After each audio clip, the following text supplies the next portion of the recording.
This is Abnormal Entertainment. Don't have time to grocery shop? Let Shipt do it for you.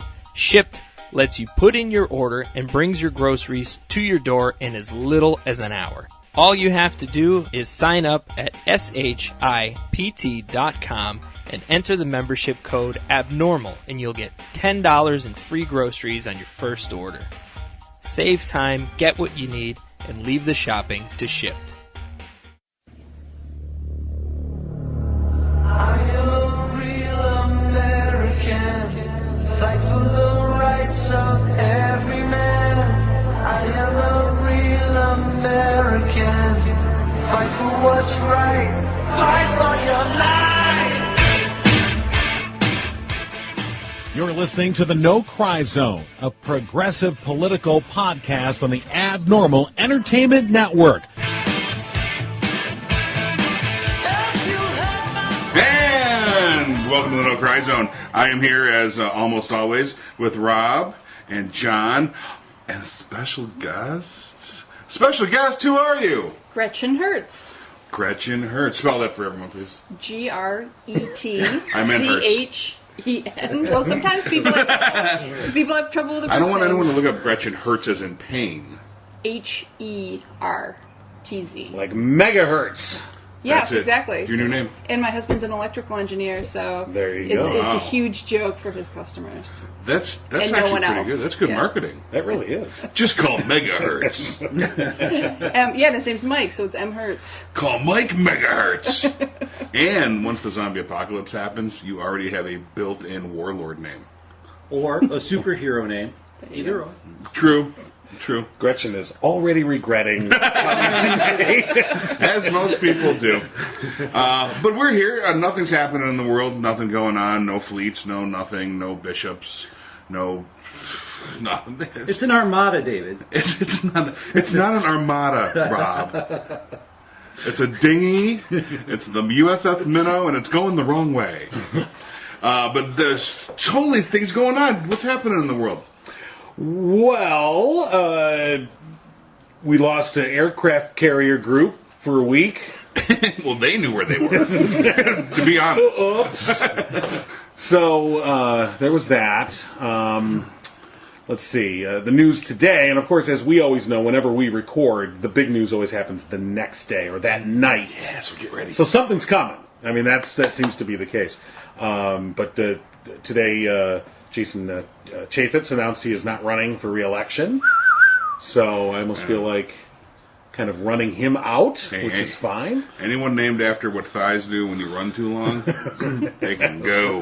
But did anybody see that he got tied to the Russian scandal as Yeah. well? Yeah. And he's just going to he's going to walk away with this. He's going to hand over an election and walk away and get a cushy job somewhere. I My think we should all favorite be kind of part- pissed at that. I am pissed, but my favorite part is when, and leaving, he says, I could run again and win. Yeah. I could. That's not the problem. I've decided to join the private sector. Right. Let's see how that In Russia. sounds in a pair of handcuffs. It's going to sound like this. The private sector is 8 by 8. Right. So, there's a lot to come. There's a lot that's come out in the last week, and we'll get to some of that later. You can't even fake start wars anymore to get the people off your tail. You know what? It is funny. What kind of country is this now? It's our country, hopefully. You can't even wag the dog anymore. I know. But speaking of congressmen, of course, Yes. this past week, we had an event here in Livingston County, a town hall meeting that Gretchen, you were instrumental in organizing and setting this up. It was for Congressman Mike Bishop. And tell us, how he won over the crowd at the town hall meeting. Well, Mike Bishop did not attend. So we had the cardboard cutout of him, and some people appreciated that a little bit more than the real thing. But now this is all part of this effort, though, that we're seeing, nationwide of constituents who want to talk to their congressman. Yeah, so we started out, and he was having these telephone town halls. So he would call a number of people, and if you happened to be home, pick up the phone at the time he called. And of course, the phone numbers came in from Virginia or Massachusetts or something. So people would say, "I don't know anyone there. I'm not picking up the phone." So a lot of people missed the calls. But at any rate, he'd have the telephone town halls, and he would go on about his speaking points for 20 minutes or a half hour, and then he would take questions. And the way you get your question in front of Mr. Bishop is you press 0 on your phone, and then a phone screener comes on and asks you what your question is, and and then some of the questions get through to him. He's connecting to the people. Press 0. Exactly. For the amount of percentage he cares what you think. Pretty Rush Limbaugh. And no one was allowed to follow up on their question or anything of that sort. Right. So we felt that was not a good way to connect to him. So we kept asking for a face-to-face meeting, and he said, "No, I like these telephone town halls. I can reach many more people this way, and it's just a much more effective way of reaching everyone. So I'm not going to do these town halls." So we scheduled our town hall and invited him. And, about a month later, he announced these listening sessions that he's having. And we should point out, you arranged your town hall at the area's biggest banquet hall. You went ahead and rented that out. Yeah. And in the month from when you announced it, I think, to when he had a response, it was clear that a lot of people were going to come to your town hall. That this was not going to just be a couple of dozen disgruntled folk. Right. This is going to be several hundred disgruntled folk. So we had a Facebook event, and people were invited, and so we had hundreds of people that marked that they were going. Of course, with Facebook, you never know if they're going to really show up or not show up. But we had 380, 400 people saying they were going, and this was a month before the event. So, that may have played a part in it. I think also constituents called the office and emailed and said, "Are you coming to the town hall? We'd like to see you there. We want to know about health care. We want to know about Trump's taxes, because you're on the Ways and Means Committee and you can look at those in closed session." So that's what we did. And then eventually we scheduled it in the middle of February. When we picked the date was in April, but we picked it back in February and invited him back in February, and he didn't announce his listening sessions until April 2nd or 3rd. So it was a bit of time. And these listening sessions. And the listening sessions. I love the term. Yeah, it is. Boy, I tell you. So the listening sessions sound as if, okay, he's going to meet with constituents and talk to them face to face, but those didn't really meet up to the standards that you were looking for. No, actually, and I did get into one. So what happened was that they did say they were going to have listening sessions, and they said it for about a month. But they didn't tell us when they were going to open the registration. And so they opened it at like 10 o'clock in the morning on a weekday while people are at work. And the registration was open maybe for an hour and a half, 2 hours, and then it closed. And that was it. So whoever happened to be paying attention to Facebook or his website during those workday hours were the only people who saw that it was available and could sign up. That's like Billy Joel tickets. Or That's Hamilton. not even fair. Yeah. Hamilton or Bishop. And then the hours that were available Well, were... in one of those events, you're going to hear about the Constitution. The other one, not so much. I wonder which one you're talking about. And then they were all scheduled during the day. Well, first when he announced you could register, and that didn't mean that you were signed up. It meant that your name went into a list, and then they, I assume, vetted people, and then sent out emails about 12 hours later to the people who were invited. And but ahead of time, they didn't tell us where the location was, just Livingston County and Ingham County. And then it also had the hours, all of which, he's got 6 listening sessions, so 3 in Ingham are coming up on Thursday, 3 were last week in Livingston. And he didn't tell us where they were, and it turns out the ones in Ingham are going to be in Stockbridge, which is a very inconvenient place. So if you don't know where it's going to be, and you work in East Lansing or Lansing, where most of the population is for Ingham, then you don't know, can I take an hour for lunch at 1 o'clock to go to the session and drive to wherever I need to go and get back? Yeah, Stockbridge, that's like 2 miles from the bottom of our district. And it's totally red. Right. and very friendly. And it's at an American Legion Hall. Nothing against the American Legion, but putting it in that locale, as you point out, completely isolated from the population center in Ingham County, Right. makes it extremely difficult to it's only attend. the capital. I've been in Stockbridge. The American Legion Hall is the largest building in Stockbridge. The largest place you can hold. Now, as further That or the bowling alley, but then you got to put the boards over the lanes. furthering your review, Rob, what's on draft at the VFW? Because that may They all influence use who shows Stroh's. up. Stroh's came up with a good deal for all these. No, I really don't. So yeah, so at my session I was 1:00 on Monday in Livingston. Actually, that one was in Brighton, so it was a little bit. Where was that convenient. at? Brighton. It was at the Spirit Center, which I think It's a is at the VFW hall. VFW, yeah. Doubles as a VFW hall, yeah. It's got a meeting room, but how many people were in your session?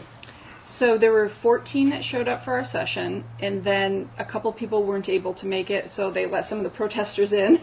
So there were 16 people Right.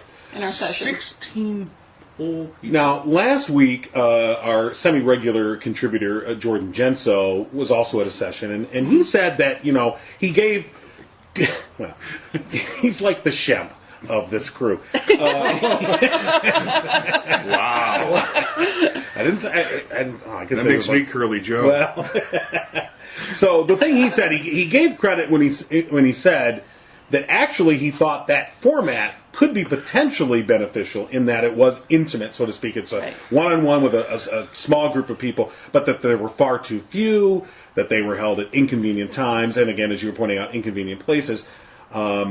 And so, tell us how your session went. I mean, Well, one thing, since we have time, Yes. lots of time to go over it, I thought the format, I did like that you could address him directly and ask a question. Right. However, there was no moderator and there was no set format, so it was really everybody who had a concern kind of fighting against each other in this free-for-all to get time for Bishop. So it was almost like everybody... Not that we turned on each other, but you were competing with people who had ideas that are like-minded, and and you're kind of fighting against each other for time, and so it was very frustrating.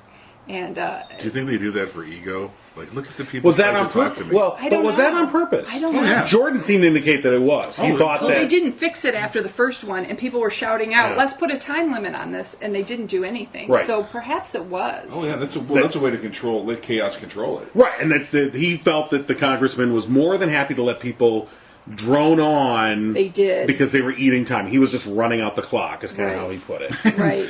They would. Yes. He really is Bill Belichick. I knew it. No, that happened. People would go on, and then and then they would follow up, and I know people have important stories to tell and things that are very important to them.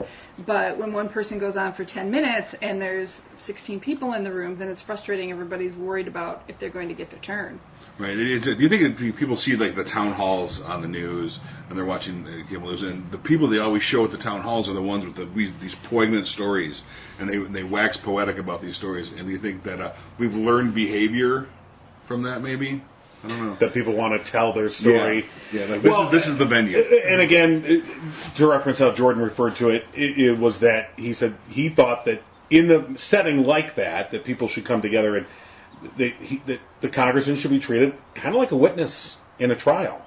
That there should be direct questions put to him and an expectation of direct answers. And if he doesn't answer, and that's where a moderator comes in, as you were just saying. That's where a moderator could. But of course, I would suspect, didn't want that. So This is the person designed to hold you accountable. Oh, but no. Well, I'd rather don't you hear guys about- think they're doing all of these just to get the footage of the angry Democrats? I mean, has anybody watched the other side of this story Yeah. from the other viewpoint? Yeah, sure. That's all they show is these frothing at the mouth Democrats. And I don't think the point is to. I think the point is to, like, say, there in a year when we've all forgotten about everything because our memories are very, very soft. Say, I did town halls. I did 6. I had 6 town hall listening sessions. No one showed up. That, and we're like, only 16 people. Well, we're stupid. Why didn't we show up? And again, it's optics. It's all about optics. So let's talk about the town hall that you held Yes. then, following his listening sessions. Yes. You had 500 plus people turn We out. did. We rented More than Facebook invites? Yes. I'm asking the registered? Yeah. So we had around Nice. 400 that said they were coming. But we also have to give credit to the Livingston County Democrats that on their own had a phone call. I forget what they call it, but basically they call their supporters and people who they think are Democrats and say, we're having this town hall is going to be available. You might want to come. There are going to be some candidates there, some information you might be interested in. And so I think they did get quite a few people who weren't on Facebook or didn't otherwise know about it, because we advertised on Facebook and that was pretty much it, other than just media. Not everybody reads it or listens. So And then word of mouth. And word of Right, mouth, right. yeah. Now, so as you mentioned, you had a slew of speakers, different candidates for various offices that were there. But you had said publicly that if the congressman would come, you were going to clear the decks. Yep. And you were just going to say it's his time, a chance for him to talk to people and for them to talk to him. We wouldn't bring in the cutout. We wouldn't bring in the speakers. Clear the whole thing. It's just him, and he can run the show however he wants to hold it. Right. But So I had a question about the cutout, because the Bishop camp was, and I by no means think it was a bad idea. So before I start this, but they saying that this is just a big political stunt. Sure. That was their talking point, and then they used the picture of the cutout, and it's not a flattering picture, of course. It's not. No. And so I thought the pussy hat was a nice. It was It was a nice. but again, but it reiterates their point, because if only you see that picture, that's all they're going to share. Right. So again, are we? This is just a big overall question to progressives and Democrats. Are we letting optics get away from us? Yes, always have, always will. It's like herding cats. I know how Demons work. But on the other hand, yeah, I understand where you're coming from. But I would say on the other hand, it doesn't matter what we do. They're going to frame it however they want to frame it anyway. Right. So screw them. Well, yeah, we need to make it easier. We need to do what we need to do to engage and motivate our forces, our people, and not worry about those that are entrenched on the other side. It's the people in the middle that we're battling for. I mean, that's the bottom line. Right. It is independents. It is folks who have, in this district especially, if the goal here is to unseat Mike Bishop in 2018, then you are going to, in a pretty red district, this is a gerrymandered red district, then you have It's pretty red to begin with. right. But you have to convince people who have voted as Republican in the past to vote for a Democrat. I mean, that's a tough call. Well, there's now. And so that goes to what you were saying. Yeah. So your point of... So, do we pay more attention to our optics too, or what do we do? And I mean, I don't have an answer, of course, but we can look at Georgia right now as kind of a template. So, Gretchen, what do you think about yeah. the Ossoff race in Georgia? Have you been watching that at all? Yes, I have. Well, I think it's great. I mean, unfortunately, there's going to be the runoff. Right. But the fact that we've gotten this far is within a point and a half. Right. That's intense. intense. That is. This goes against your victory or nothing. No, not yet. That small victory. Not yet. Until he wins in June. Yeah, It's all symbolic. Yeah, But it's still a victory in the sense that that he did win. So there's that. Yes, but he won against a divided Republican field. Now we'll see if you how- add all up, Right. it still didn't meet what he But did. but the dynamic changes when it's one Republican versus I one know the Democrat. dynamic changes, but we keep saying that we have to keep people motivated. Yeah. And if we don't call this some sort of victory, No, I think we have to. Our small victories, I think that we have to claim them when they come along. So, we had our town hall. We wanted Bishop to have a town hall. He didn't have a town hall, but he had listening sessions, which he said he wasn't going to do. Right. So we've got to claim that as a victory. I've been reading my civil resistance, nonviolent resistance books, and they say I was reading the one on the. I can't remember. It was in the 90s. Anyway, well, author was saying, take your victories when you get them, because you got to keep your people motivated. Because if you say, well, that's not enough, and that's not enough, and that's not enough, then people eventually and we need to look at the tire of the opposition. cause. Everything's a victory there. Well, that's probably And that true. Yeah. moves their base. Everything. We lost health care. Oh, we didn't lose health care. Dems blocked it. They didn't help us. Victory, see? Yeah, we're doing what we said. Right. I'm not saying that it's not a victory that we forced a runoff. And it is a victory when you look at what has been a solid red district to get 49.6% of the electorate to vote for a Democrat, a pretty liberal Democrat at that. That's absolutely, that's a victory. All I'm saying is that what I saw last November and is that this is the time to apply more gas to the engine. This is a not different less. dynamic, It is too. not time to let up. It's time to push forward. And so this is going to be the first big test of Tom Perez leading the Democratic National Committee. They got to pour everything into this district. Mm-hmm. They have to win this race. They have to win this race. It is not because his one seat counts, although every seat does count. We'll take it. But what it represents and the fact that if you tip it, you are gaining momentum heading into 2018. It's extremely important. If they lose it, if they don't win in June, I don't know. That's worrisome. That's why it's got to be everything. But And we'll see in June. No, if they don't This win, story won't end if till they June. don't win, then there can't be any public pessimism. Well, there will be. But there can be. That's the whole point. That's what I'm trying to say. That's going to kill momentum. You claim victories even if they're not. That's how politics works. Well, but politics is about winning. If you don't win, I mean real winning. I'm talking about winning the race that provides you a seat, that gives you a vote. How do you win the real race? Yeah, You Dave, claim okay. your wins, On and the you way. never lose. We're winning! No, but if they don't win in June, if they don't win this race in June, then you do have to say why. Okay, and you have to look at what happened. So you have to ask, and we won't know till then, but did the National Democratic Party put all of its effort into this? Look, they've got Trump and others making robocalls. Where are our superstars making robocalls? Okay?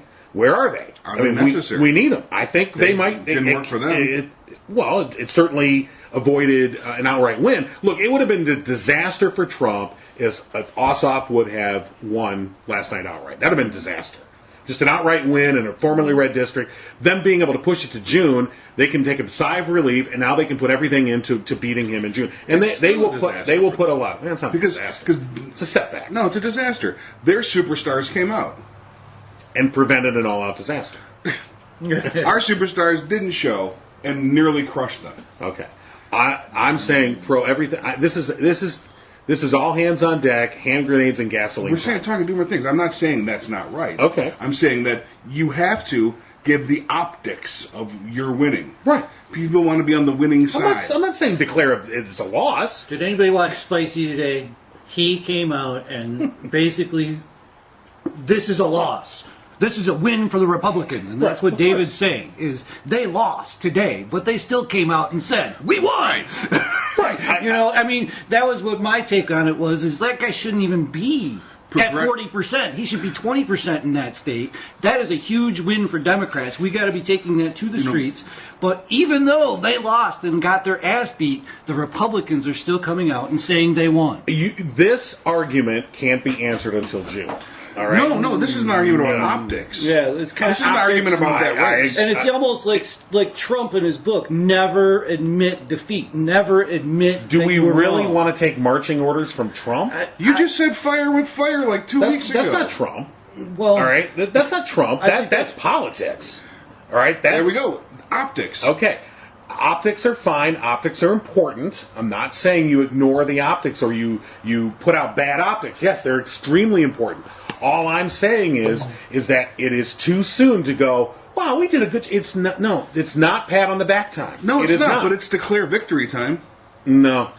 Victory is winning the seat. You're missing Victory the point. is winning You're the seat. Totally missing the point. You won't be. All right, I feel like another Whopper is going to be on the line here because I forgot what we bet. I forgot what we bet last week. I forgot what we bet. But Total victory is winning the seat. Yes. yes, that's the only victory that counts. yes. Yes, But you except can't get in the that public victory. opinion and motivation. Okay. And getting people backing your guy because he's a winning guy. He's got the chance. We're arguing the same point, but we're not. Yeah, we are. You can all that. You said all that doesn't matter except you win.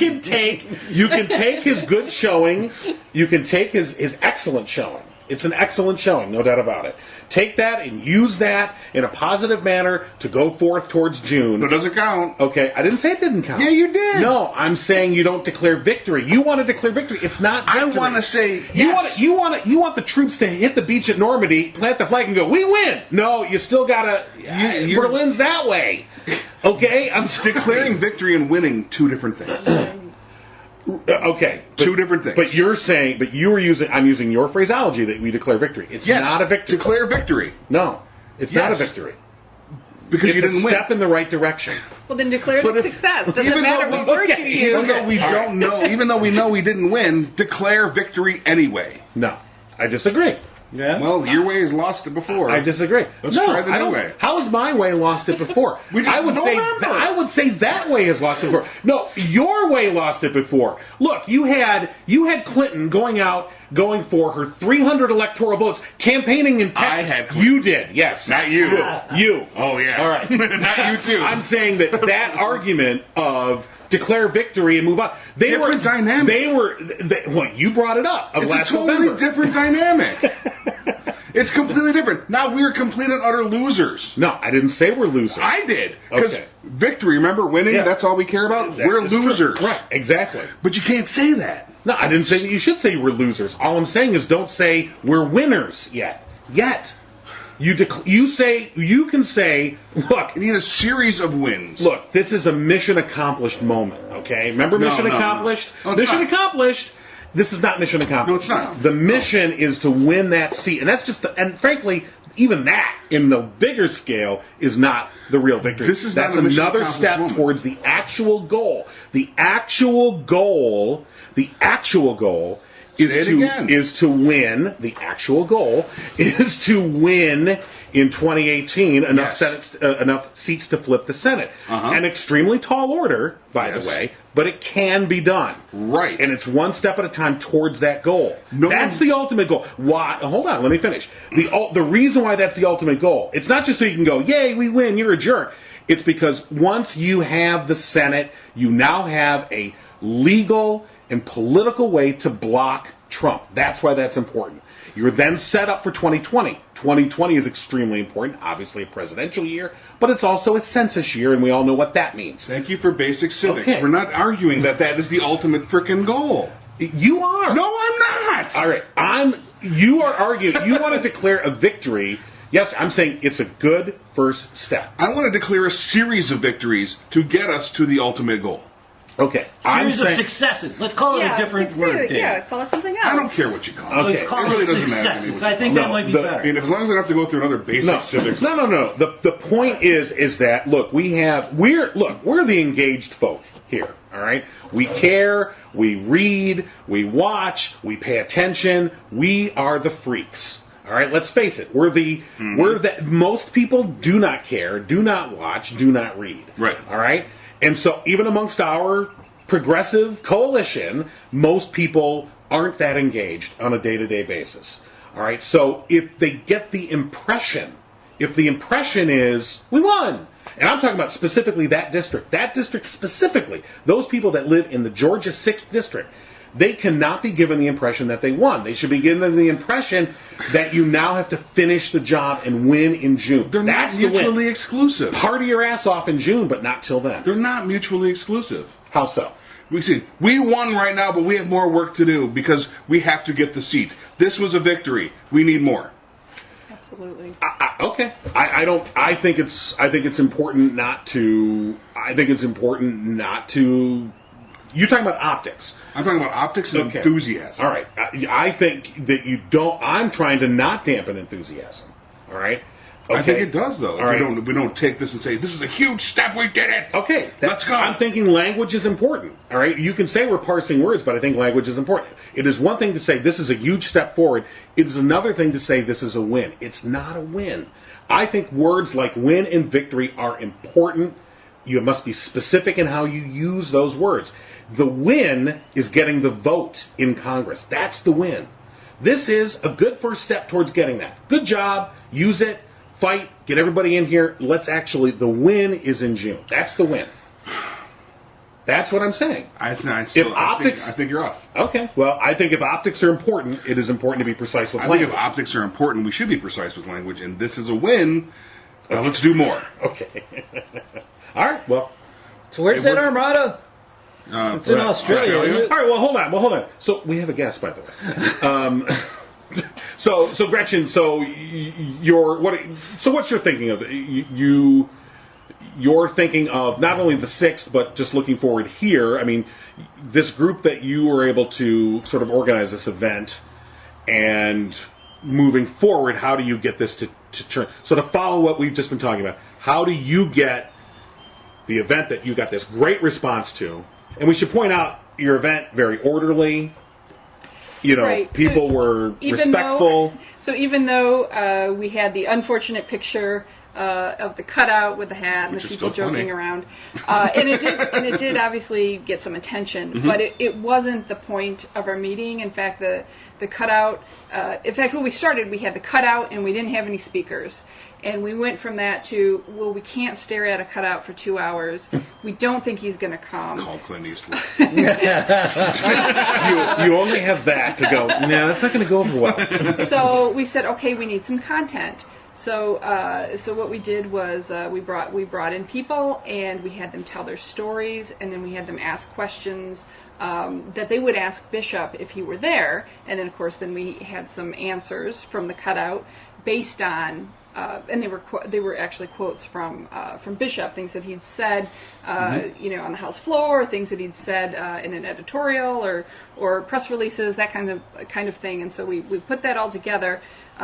So we had the question, and then we had the response, and then we had some experts on different topics, education, ACA, and then we had candidates that are people who are either running or looking to run in the 8th district.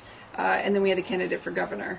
So the people came. They brought the enthusiasm.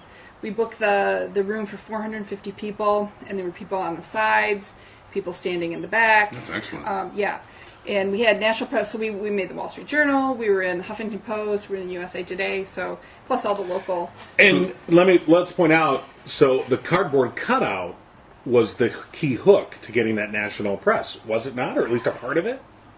Didn't that set you above? Weren't you the cardboard cutout town hall? In the Huffington Post and the Wall Street Journal, neither of them mentioned the cardboard cutout. USA Today did. Oh, okay. They picked up, they're affiliated with the Livingston Daily, so they just picked up the reporter's full report. So, and that mentioned the cutout, and that had very detailed explanation of everyone who was there. But no, the other two didn't mention the cutout. Okay, well, excellent nonetheless. Right. So would you, the ultimate goal, the victory in this sense, would be to get Mike Bishop to show up, right? That was our goal. That was your goal. Would you count this as a win? Absolutely. I told my people, and I had to Google this. No, I never. Right, this is different. I still want Whopper. This is different. I still want Whopper. I will send you a link for this book that I read, Why Civil Resistance Works, The Strategic Logic of Nonviolent Conflict. Yeah. And there's an argument Who's in that there. It's Erica Chenoweth. Okay. And there's another author. But anyway... Rob's Book of the Week. We'll bring it back. Oh, did you read this book? No, I used to do a Book of the Week. But there's an argument that you need to declare your victories as they come along. And so I told the crowd while I was there, this is a victory. It's not a huge victory, but we got him to do something that he was not going to do. And so we have to take these moments and say, yes, we affected this change. We did this. And we have a lot more to go. This is a marathon, not a sprint. And we have a lot more work to do, but this is a good first step. And we need to claim this as something that we made happen. Just as citizens who, I've never been involved in politics before. Right. And we made this happen. So there's more to do. We have other plans and ideas. So, moving forth from that victory, where do you go from here? It was a victory. We had 500 people. It is a victory. I'm agreeing with you. In Livingston County And I didn't even think there was 500 progressives in Livingston County, to be honest with you. I know, and we had people sign in. Not everybody signed in, but of the people we did, it was overwhelmingly Livingston County residents. Wow. And so we were really amazed because I thought we'd get, pull in from Ingham because they're, more liberal, larger population of liberal people over there. But it was majority Livingston County. On a Tuesday night, Passover, that makes a difference in Livingston County, and we That's had all why these I people. wasn't And so that we had Because it was Passover. Yeah, on a Tuesday night, matzo ball soup. in That's why I would Howell. have been there. I think that was a great amount of That's people. amazing. Yeah, no, to it is. come out. Absolutely. So it exceeded all expectations. It did, even ours. I mean, exactly. I think that there was question, and we talked about it before, and just the people were like, well, I don't know, who's going to show? Who's going to show? Yeah. You're so that is a victory Most importantly, it exceeded Bishop's expectations. I think so. in that sense. So where do you go from here? Well, we need to keep up the momentum. And these indivisible groups came, they started rallying around about in January. So you start getting these Facebook groups. So they're really new and they're not very organized. So what we need to do is start getting organized and get people where they need to go, because there's a lot of confusion and the structure and egos fighting each other of who's in charge and who's going to do what. So that's Egos. Progressive man. Do you declare victory or just call it a step in the right direction? Herding cats. So yeah, no, everybody has their own opinion, and it's not the same opinion. It's right. Everybody else. So there's a few things. So one is kind of getting organized. One of the things that some of our groups are doing is we've got a lot of people who want to do something but don't know what to do or how to do it. So what we're doing, and hopefully I won't get in trouble with the Count My Vote people, because they're completely nonpartisan and they didn't want anything to do with our town hall because we had candidates and we were liberal, and they don't want anything to do with that. But I'm encouraging people to get involved with the Count My Vote, or I think it's also called Voters Not Politicians, but it's the recount effort. Or not recount, it's the anti-gerrymandering. Okay. So it's Sure. They're trying to get a proposal on the ballot in 2018 for people to vote on, so that we have an independent commission to decide the districts instead of whoever's in power deciding it. So with ballot proposals as they go, they've got about 6 months. They have to get like 350,000 valid signatures. So of course that means you have to get more than that, because there's oftentimes problems with people being registered. You have to explain gerrymandering to a great number of them, and that takes quite a bit of time. What did Jerry do? Wasn't he Beaver? They're having town halls no, everywhere. gerrymanders. There's Count My Vote efforts going Right. all over, everywhere, having town halls. They've got a very prepared presentation about what it is and how it works. And I think we know it here, though, in our district. If one end is Lansing, and then the other end is Rochester, and then Howell's in the middle. I mean, people are very aware of how it kind of wraps around. I mean, California's got a good template of removing gerrymandering that actually Schwarzenegger put together. Right, but so it's to get it on the ballot is the key. Yeah, right. And that requires signatures. Right. And that requires people going door to door, Absolutely. getting signatures from Hanging out registered at voters. Kroger's. So that's what we're going to encourage people to do is to sign up, and they're going to put people into teams and have captains and get it all organized, and then that's a have good people. Yeah, they're working on that. Of course, they're all volunteers too, so sometimes it's difficult to get everything coordinated. But Right. but that's what we're going to try and encourage people to do, is get involved in this, because we're a little ways out from the next election, so it's a little early to kind of campaign for someone, because we don't really have a good clear candidate to endorse. So we're going to encourage this gerrymandering effort, anti-gerrymandering effort, and have people get out. Would you vote for Rob if he ran? For what? Anything.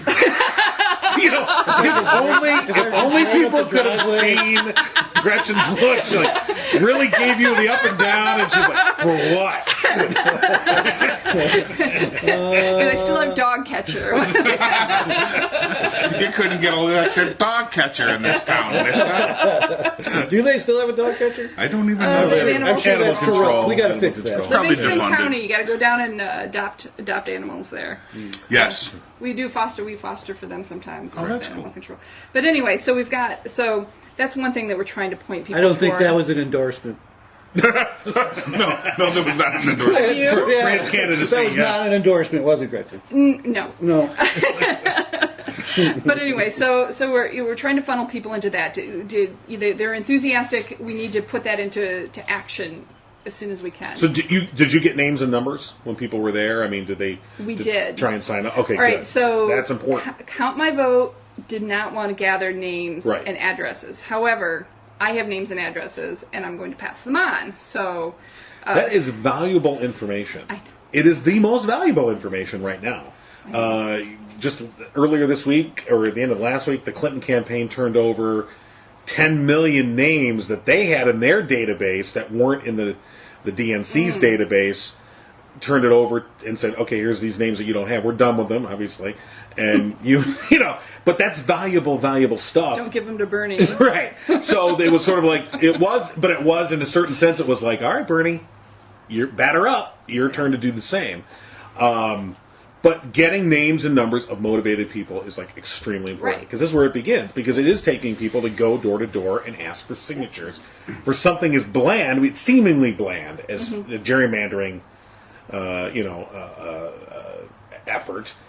But it's almost at the core of what I think is like wrong with our politics right now. I've offered to redo everything because I've got these old Dungeons and Dragons grids. I was going to lay it over and make squares. You know, the best. Yeah, well, you could do that. Will you use your 20-sided die? Oh, yeah. I rolled the D20. Ingham gets this much. You know, but the one simplistic proposal was that congressional districts should mirror county boundaries, so that It's too easy. that they should be square or rectangular, so you could put two counties together, but that they would, or something like that. But they shouldn't be these, jigsaw puzzle things. It's just an idea. I don't know that that's workable, but just an John idea. Oliver did a good piece on it. Not last Sunday, the one before. Okay. About why sometimes it does make sense that you have strange shaped districts. And sometimes it's the population, so there's a community of people that have a similar interest and they want to keep it together. But I think with computer modeling, Right. it would be so easy to do it. That's exactly what they've done. I mean, I remember hearing on NPR's interview talking about how the Republicans have used the computer modeling very successfully to, like, literally slice neighborhoods down, like this house yes, that house no, because they know this house is a Democrat and that house is a Republican.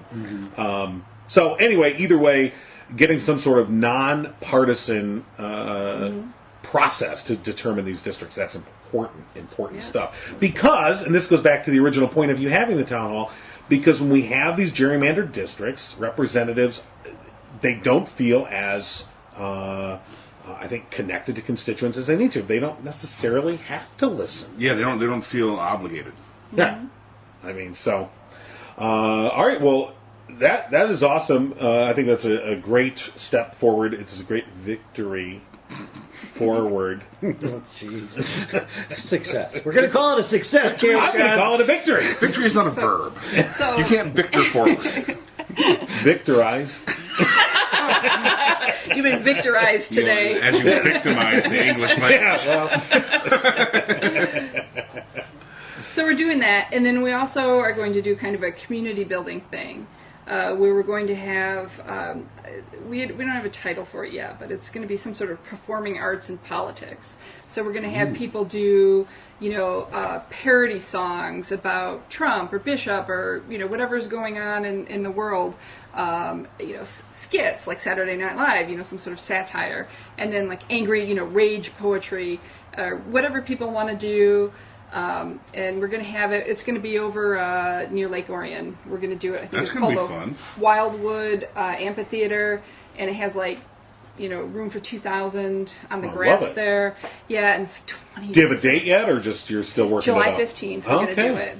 So I haven't signed the paperwork and sent it in because I've got to do that today. But I'm looking for July 15th. July 15th, Yeah. it'll be in the evening, just before dark. We don't want to be in the dark, but Right. so people who have have a band and they want to rewrite their songs to parody something, or if they just want to do a patriotic song, or read a poem from the Statue of Liberty, or whatever it is. We don't have it we don't have it nailed down yet because we just got done with our town hall. We should call Shemp and put a skit together. No, skits. I think that'd be great. I think we have a lot of talent in our district and people who are upset and would like to express that angst in a community way. Can we ask for a spot and we'll put something together? Absolutely. A no-cry zone spot? Yeah. Absolutely. Okay. And Yeah. then we want to do Rob booths from too. So, if you guys want to come and pass out your cards, Yep. if we want, Planned Parenthood wants to come by, if Count My Vote would be willing to come by, whoever wants to come by and do a little booth and have an area. That would be fun. I think it'll be a lot of fun. That's Civic awesome. Slam. That's that's good. We've been trying to crowdsource a name for it, so that's a good one. Talk to David. He's good with words. It's kind of a job. Most of the time. And then the other Victory. thing, so now this, you don't usually publish this till Thursday, right? Friday Fridays, morning. yep. Usually All Friday right, mornings. we're fine then. Uh-oh, what's going to go down? What happens tonight? Well, apparently, in Michigan, the Democrats are in the, I'm not sure if it's the Senate or the House or working together, but they're coming up with a health care plan for Really? Michigan. So if New York style. Oh, I didn't realize yeah. New York did that. So, basically, whatever happens with the ACA, we want our own plan. And so we're going to get behind that effort, and we're going to have town halls in a bunch of different areas and get people together and get their stories about, pre-existing conditions or people who would be penalized by, an age tax. They get old, they're going to have, things will cost more, and so we're going to have that. We're going to have speakers and information about that, and we're Right. going to really promote the plan. So it should come out tomorrow, and then there's going to be a bunch of press conferences on Friday. That's great. I think healthcare, the whole healthcare issue it's such an Achilles heel for the Republicans. I mean, Right. and I don't think that we can attack them on that enough. And the thing is that it's one of those issues where I was saying you have to convince people who have voted Republican in the past to vote for Right. a Democrat. That's an issue. You can get people to do that Right. because it affects them Personally. literally, personally. Right. Mishcare. Yeah, so- I don't know all the details, but I do know we're going to promote it. So Yeah. All right. So that's the next. So we're going to do our fun little thing with the skits and community building, and then we're going to really push the healthcare because it's such an important issue. That sounds great. And thank So you. stay tuned. Thank you for Yeah. being involved and doing all that. Oh, thanks. And so, I just want to go back. So what is it that because you said you weren't involved in politics before. I wasn't. So was there a moment, where you just said, were you just like, what the what? Is it Yeah. the usual moment? It would have had to have been, when Trump won, when we start seeing the returns come in, and it's like, Right. and then I cried for days, and I couldn't believe it. Yeah. At work, people were crying in the halls, and it was just crazy. And so I'm like, I can't not do something. I have to get involved. I have to do what I can. Right, and I think we saw that with the Women's March the day after the inauguration in Washington and elsewhere. And the tax march just the other day. and The just the tax tax march march, was that amazing was great too. Yeah, as well. Where we are seeing people, I think, who before were not necessarily physically involved, who are like, oh, well, then we can't let that happen. We just did let that happen. We can't let it happen again. Yeah, that's it. To be more to the point, how did that happen? Brexit. So, yeah. Yeah. So, yeah, great job. So thank you so much. Oh, you're Really welcome. appreciate it very much. So now, and please stay if you have time, because we always value outside opinions, because we're a bunch of meatheads. Except John's. I'm currently feuding with John. He's currently Not if I give you a Whopper. I'm gonna walk, but don't feud with me. All right, so this week, this crazy week of ours. I want to go on the record and say that I have never been afraid of foreign affairs under any president ever. Nothing. I mean, Iraq War started. I was in college when the Gulf War started, and they talked draft. And even then, I wasn't. I'm like, there's some pretty responsible people. This has me freaking scared, and that's impossible. North Korea, saber rattling, orange golems. Don't you think that Trump is playing his typical power move that he does with almost every negotiation he goes into, and he goes in and he asks for the stars and knows what he wants in the end, which is a typical Republican mantra as well, and he's happy to walk back a little bit and take what he really wanted in the beginning. He is, but it's super dangerous. It's really dangerous, but I just see the same pattern over and over and over. And it hasn't worked politically. Right. Since the day one of his and it really doesn't work for him 100% of the time in his negotiations either. 60% of the time, it works every time. Yeah, but he will come out and tell you that it does. But of course, he's going to declare victory regardless. Yeah, but the whole point of the saber rattling and it is all a distraction. Don't you? I think it is a distraction. It's a huge distraction. And what are they distracting us from? They're distracting us from the hearings that aren't taking place because they have people on the inside making sure they don't take place. So in this past week, we've seen quite a few developments along those lines. And there was a great thread on Twitter that I thought in a very encapsulating way was able to kind of put things in perspective. And it was from Seth Abramson. He's a professor, University of New Hampshire. He also is a columnist on the Huffington Post. And so the thread, I'll just kind of go through it real quick, but I think it kind of summarizes all the evidence that's been coming together, especially in this final week, where the puzzle pieces are beginning to make sense now. And so it starts off, Eric Prince, by the way, the brother of Betsy DeVos. Let's not forget that, and that's the reason that's important. Eric Prince, top Trump advisor, used Russian active measures on U.S. voters before Election Day. It says the new Clinton emails the FBI found on Anthony Weiner's computer in early October 2016 were all duplicates. They held no new information. In the first week of October, Comey asked the FBI field office in New York, full of Trump allies, to confirm the emails were duplicates. The Trump allies in the New York field office did nothing. They collected useless metadata. They could have issued subpoenas to see the full emails. They didn't. They could have asked Weiner or Huma. They didn't. The result was that when Trump's allies in the New York field office briefed Comey on the emails in late October, they had no updates.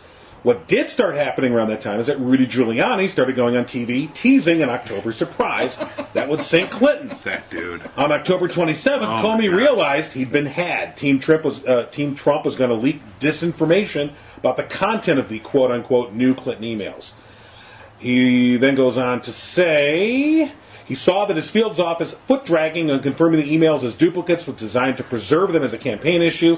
The New York Times reports that Comey felt forced to write Congress because disinformation about the emails was sure to leak. Comey was right. November 4th, Eric Prince began feeding Russian disinformation about the emails to U.S. media. And he includes a link to a interview that Eric Prince did with this organization I'm not familiar with it called Breitbart. Anyway. Okay. So that disinformation, echoed by Russian bots on social media, claimed the emails reveal hard evidence of numerous serious crimes. Prince, who did have sources in the New York Police Department feeding him info, pretended these sources were the origin of the disinformation. Prince and Giuliani assumed Trump allies' foot-dragging at the FBI meant Comey would not confirm the emails as duplicates. But Comey managed to conduct in under 10 days the investigation of the emails he thought his New York agents were doing in October. He wrote Congress October 28th to block Trump's domestic disinformation campaign, then prove the emails were duplicates. Unfortunately, in the well over a week that Comey was doing that investigation, millions were voting early. Prince and Giuliani were both rewarded by Trump post-election, directly as well as indirectly, suggesting Trump approved the conspiracy. Numerous post-election analysis found that the Comey letter, forced by a Trump campaign disinformation conspiracy, won the election for Trump. It says media must investigate the extent to which Prince repeated on Bannon's Breitbart radio accusations that had emanated from Russian bots. They must also investigate New York Police Department links to Prince, FBI links to Giuliani. The investigation into Trump, Bannon, Prince, and Giuliani disinformation activities pre-election is part of the Russiagate investigation. Giuliani's remarks on Fox News and on radio are public records. So are the activities of suspected Russian bots. Trump declared that Giuliani would not be in his administration at the same time an FBI investigation into pre-election leaks was announced, and Trump gave Prince's sister, Betsy DeVos, the most controversial cabinet nomination of his presidency, and he made Prince a shadow advisor. And it goes on, and there's much more there. But the point being that this is not I think it's taking shape in the public's mind that, okay, you had maybe some coordination with like Manafort, with some Russians, and it was some sort of a vague kind of a, hey, if you want to screw it up for Clinton, we won't mind. And it's coming clear now, though, it is much more intricate, and the web of this goes deep, and there's a lot of people involved, and that a lot of the things that we think are unconnected, like Betsy DeVos being the education secretary, may or may not have a connection. That there's a reason why she's rewarded in the way that she is. Her brother being Eric Prince, the former head of Blackwater, and all that entails, and all his connections. So it's a very deep conspiracy that goes on here, and it's, again, all of this is allegation. None of this is proven, but it is coming into focus. And so this goes back to the point of distraction. So why are we being distracted? So that we don't pay attention to any of this. Right. But there's still people paying attention. The hearings aren't going on, but then we have these small victories, like Chaffetz leaving, Nunes recusing himself, things that are like, they're odd and they wouldn't normally happen because these people are blusterful. Right. But Chaffetz saying that he's not going to run again, that's telling. That's huge. There's something coming about him any day now. Yeah. I would say so. Yeah, I agree. I agree that a lot of these people are now, it's becoming clearer to them that the FBI is not messing around. My worry is that even, the Rachel Maddow show, since they sent the Tomahawks, I think ran one story on the Russia connection again. Haven't seen it on Jake. Haven't seen it on any of the newses because they are completely, focused on we are at war, which they should be. I mean, I'm not saying. Yeah, there's multiple wars still going on. But there has to be that give and take of, hey, by the way, we're at war, and our president could be a treason. Wait. But I don't think that the fact that it's not in front of us doesn't mean that they're not working on it, though. I think it's an American public, and if it's not on the news every single night, think about what you're saying. It's We're not at war. going to be a story. You say we're at war. No, we're not. Yeah, we're not at war. We're not at war. Not yet.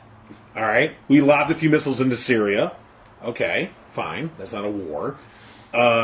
We're at war in Afghanistan, but we've been there for 15 years. Yep. All right, so in that sense, but there's nothing new necessarily going on there, although we did drop the mother of all bombs. Why do you think that bombed? I mean, first time in 13 years. Why do you think they did that? Which only time ever. By the way, interesting story on that bomb. Interesting story. Trump, of course, tried to claim, you talk about claiming victory. Mm-hmm. He tried to say, that, I gave my commanders full authority to do this, and I don't need to get involved in these military decisions. I gave them the authority. And so, and he made it seem as if, I'm ready to let the military win this. So then there was a story in the New York Times that came out, or I think it was Washington Post actually, that Obama had given his theater commanders the ability to use that bomb if they felt it was necessary a year ago, and that the specific mission to blow up those tunnels actually came to Obama in like November or December. And he said, yeah, you know what? Give it to the new guy.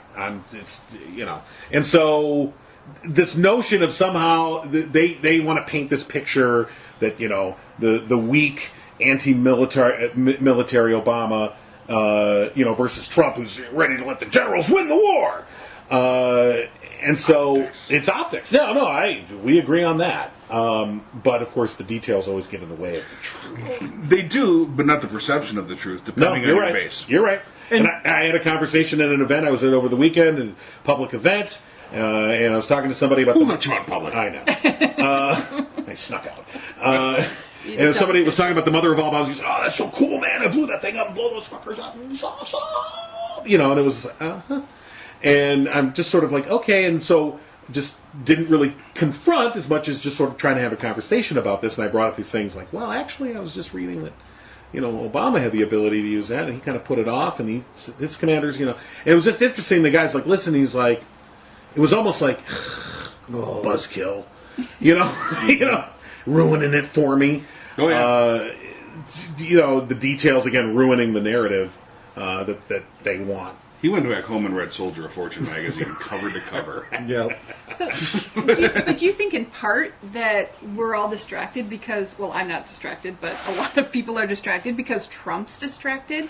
I mean, maybe I'm not giving him enough credit, but I kind of get the sense that it's his, it's his advisors and people around him who are doing all the nefarious activity, and he's getting distracted by Fox News. There's a because he doesn't read. Nefarious or incompetent? That's the question.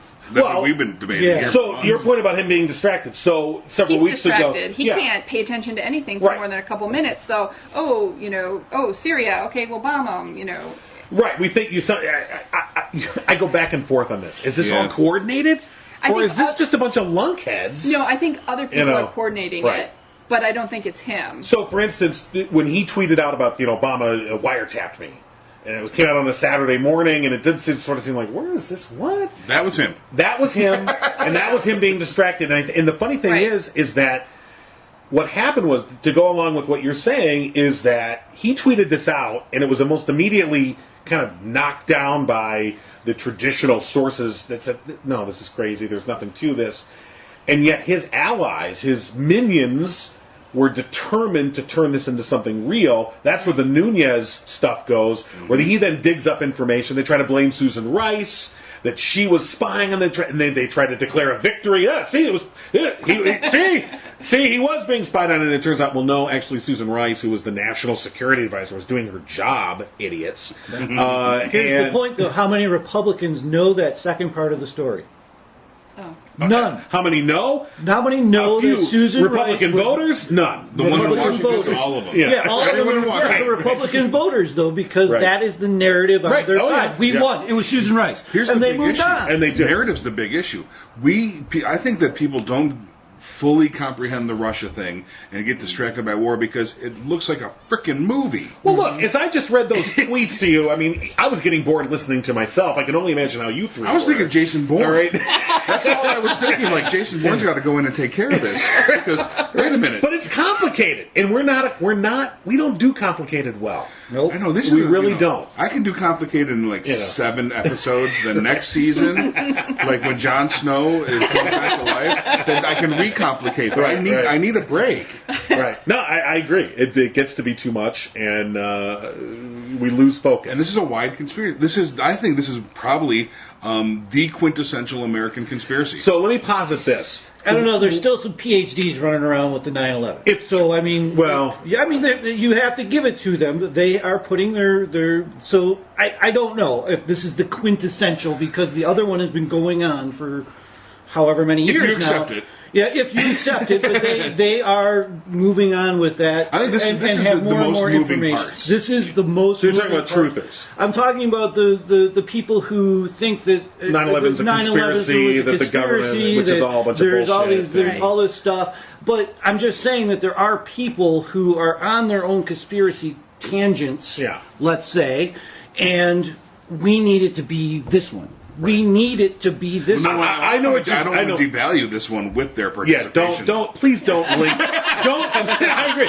Don't link this to the minute that. Alex Jones is on my side has been devalued. Well, you know what? Maybe Alex Jones could join us at the Civic Slam coming up since he is now a performance artist. Right. Yes, But I do think that there are some people that, with this complicated story, they immediately just turn off. They just say, this is just Washington. This is just what happens. I worry. I worry that this conspiracy is going to go nowhere. I do worry that there's too many progressives and Democrats who are sort of like hanging back, going, "Well, this will all turn into an impeachment, so I don't really need to worry about it." Right. And I'm like, I don't know that it will. I think it's still up in the air whether this will come to fruition. I think the point is that there is enough people investigating that are really gung-ho about this that it's not going to go. Well, this is what makes it's not going to Trump's disappear. Purposeful antagonism of the intelligence community all the more bewildering because you go, what if he instead had courted them? Right. What if he instead had... Well, he did blow a kiss to Tony. Don't you think There'll be no more kisses for Comey. Okay. No more, that's your bio. No more kisses for Comey. Don't you think his big beef with the intelligence community is just to discredit them? As soon as, Right, no, that was the something bad attempt. comes That was out, the attempt. That was the attempt. he will but be it was- able to say, It was handled so clumsily Yeah. and done so ham-handedly, as is everything with this guy. And we're back to nefarious or incompetent. Oh, and we're back, Yeah. we're back to the conspiracy theory. Yeah. I mean, you upset the intelligence community, and you end up with JFK. yeah. Well, Right? That's I mean, what they that's the want danger. to. That's what they want to posit. I would just say Is that bad? because we're depending. Because look, Say that out loud. who you start to when you Back start to and think to the like, left. how does this end with Trump being impeached? Like, the thing is I don't think it can, as long as the Republicans are in control of the political process. No, until they're forced to. This doesn't end with an impeachment. This Yeah. ends with a resignation and a declaration of retiring undefeated. Okay. You know That's what? what's going to happen. I am, as you pointed out a couple shows ago about, and I thought it was you or that just said, let's just let him think he built the wall. Okay, and I'm fine with that. You know what? Here's my letter of resignation. I'd like to say that I was the best president ever. Says that in the letter. I am out undefeated. You know what? I'm willing to let him go. At that point, just yes. At that point, it's like, Good job. You're talking to your Alzheimer's dad. Like, that's fine, Dad. Just okay. Sit down. Watch Murder, She Wrote. Yeah. Well, there's something to be said for all that. I'm gonna let him go. I would let him go. No harm, no foul. We're not gonna talk about this ever. Well, and you say, and it's funny, you say no harm, no foul, and like at this point, it almost is no harm, no foul, because he hasn't really done anything. It's like accidentally kissing your best friend. I mean, he's proposed At a a lot of party, things. like, oh, we'll never There's talk been about this some, again. some concrete things that have been done, but nothing. Like, is the wall ever really going to get built? I don't think so. There's some harm though. EPA rollbacks, Right. all these rollbacks and things. There's But some don't harm forget, done. that's in the next budget. This budget Yeah. is still in effect, so it's not yet come to pass, although it certainly can and probably will if this continues forward. I just don't know. I guess what I'm disappointed at or frustrated about is that the information that's clear now was known by top officials in the Obama administration, and they didn't let us know. Partly we're hearing for fear that they didn't want to appear partisan. I'm like, well, you are partisan, idiots. Well, Well, And and McConnell was after him too, saying he would turn the tides on them. Basically, there was a little against- bit of blackmail. going yeah, on. there was blackmail going on. And I think the plan that the Obama administration actually came up with was disperse information Right. to Okay. allies was a pretty good plan. Yeah. Knowing because A, no one predicted Trump. B, the offhand chance that he gets in and will upset the apple cart. Well, the apple cart shall be empty when he gets here. Right. Well, that's why, And maybe they weren't too hip on Hillary. the The Obama administration. Who knows? Who knows? Probably Obama himself, but he didn't run everything. no, well, I guess We'll never know that. it doesn't matter now either. No, so. it's a moot point. So, He's still running his campaign, though. well, yeah, he's the one that's Trump is still organizing. running against Hillary Clinton. Yeah. Crooked Hillary just came up in some tweets. yeah, Oh, yeah, It did, well, yeah. of course, yeah, it's clear. Because she matters. Well, I just saw an interview where they were talking to some folks at a rally who were still convinced about Pizzagate. Oh, That God. is still true, and they were like, "And why isn't?" And they were angry that the press refuses to cover this. And you're just like, you have qualified for mental health treatment. Those are the same people that want to know where Obama was during 9/11. Right, I love that. That guy that cracks quote. me up. Did you ever Did see you see that? that one? It's the interview Yeah. where the guy's like, I want to know where Obama was. Yeah, in where was 9/11. Obama during He wasn't 9/11? in the Oval Office. Dude, Well, he was my state senator in Illinois. Like, literally at that time. it's interesting. What was it? There's something Giuliani was saying that Hillary wasn't there, and then there's a picture of Picture them of her together. behind him. Exactly. At Right ground behind zero. you. It was a picture of her. She Right. wasn't at ground zero, like right behind you, dude. It's like you couldn't see because of the glare of your teeth and the lights. Oh my god. That guy, I thought he got shafted for not getting a position, but he was just a patsy. But he got well, you know what? He was in line to get a position. He got shafted when his name got connected to the whole Russiagate thing. Then it was like, Rudy, I can't do it. You know? I know you dress up like a woman, and we had this thing in this video, but I can't do it. You're bigly not against me. Has anyone obtained the Carter Page video to see? I have not seen it yet. Is there clothes involved? Or like a lack thereof? No, it's a video that's got Trump on the cover of it that Carter Page was, Well, no one's seen this. It's just been alluded to. No, I saw a picture of it. I saw a picture of it on a table. That there was a video with Trump. So the story I heard was that when he went to Russia last year, he went to Moscow, he brought with him a videotape recording of Trump saying explicit. And to me, though, this just smacks of like, that's too easy. Yeah. But then he brought a videotape of Trump saying, if you I'll look it up again. come in on our I saw side, a picture. I did not research it well. we will lift sanctions. I did see a picture, and that's what made me Skype? stop. Wait. Just in. I'm sorry, we have big news. Oh, a tweet from our president? No, it's worse. It's from one of his friends. Bill O'Reilly will not be returning to Oh, I Fox saw News. that. Dun, dun, that's a victory. That's a victory. We'll agree. I don't care. Whoppers all around. Think we can get him to switch to MSNBC? I bet they've already offered. Yeah, just- I Oh my God. guarantee they've You already know what? offered. Or CNN, I wouldn't doubt it. Yeah. But what now do we see the what's his name? Glenn. What's his name? Beck. The Glenn Beck Yeah. change of heart. Do we see it now? I was just playing a character the whole time. Well, see, Fox is, it's interesting. I'm sure O'Reilly does. Fox is in a real conundrum here. Look, O'Reilly, despite all that, he brings in 4 million viewers a night. He's still their number one draw, and he's gone now. And those partisans, of course, these aren't people who are too attuned to sexual harassment, not something that's a real big concern for them. What's the matter with that? He just grabbed some pee. So exactly. So they're not. So where those viewers go. So you have to go. Who are you going to replace O'Reilly with? It's going to have to be someone equally obnoxious. Hannity will move. Maybe you're right. It'll be Hannity. Hannity at the top spot. But then where does O'Reilly go? Because he could potentially draw viewers. He could go to the Blaze. If Beck is smart, if Glenn Beck is smart, he's telling O'Reilly, whatever you want, baby, it's all yours. Come to the Blaze. Glenn Beck has had the change of heart, though. The sea change. Somewhat. He's still in douchebag. Oh, well. Territory. You can't change the leopard. So, interesting. Well, but Fox, and the whole thing about Fox was that when Roger Ailes was still in charge, of course, this would have never happened.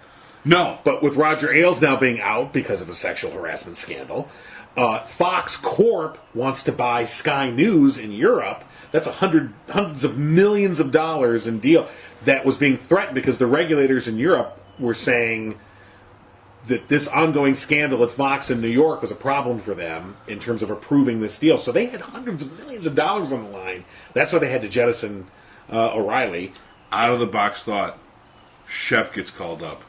See, Shepard Smith, I'm like, here's a guy who at least occasionally seems to have his brain connected to, his conscience. And they do that. They call Shep up, and they suddenly become this more reasonable place. Mm-hmm. Well, okay, now, what are you smoking? I don't know.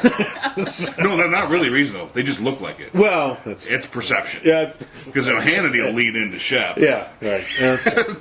Yeah, interesting stuff. So, all right. Well, Gretchen, thank you so much for coming. We appreciate it. You're welcome anytime. Although we'll probably never see you again after this debacle. We got more stuff. We got stuff coming. Yes, we do. Going. Please. No, I just meant that after the way we've acted here today. It's not gonna. It's the same every time. He's like apologizing for I've like heard the standard show. behavior. I'm apologizing for you and your ill behavior. We actually agreed, Mr. Victory. We're gonna send you some books to read before next time. Yep. Oh, We, us.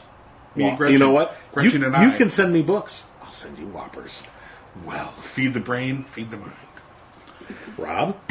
And for Rob, I am looking for my Carter Page Trump video. I do not see it at this point. Where is it? That could have been fake. you know what? It's probably in family video. You should go check.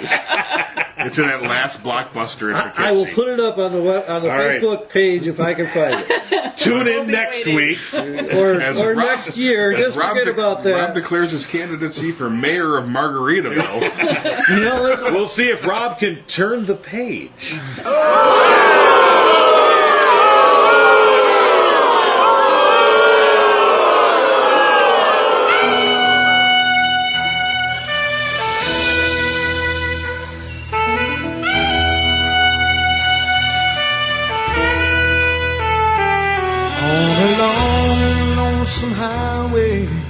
east of Omaha.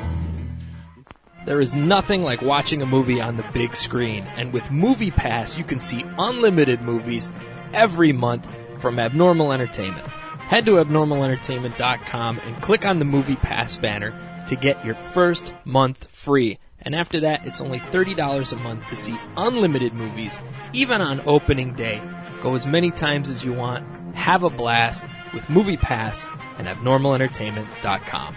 Subscribe to the No Cry Zone on iTunes and Stitcher and at abnormalentertainment.com/No Cry Zone. Find the No Cry Zone on Facebook and tweet at No Cry Zone. Email nocryzonepodcast@gmail.com. And for more podcasts, comics, books, movies, and more, head to abnormalentertainment.com. You've been listening to the Abnormal Entertainment Network.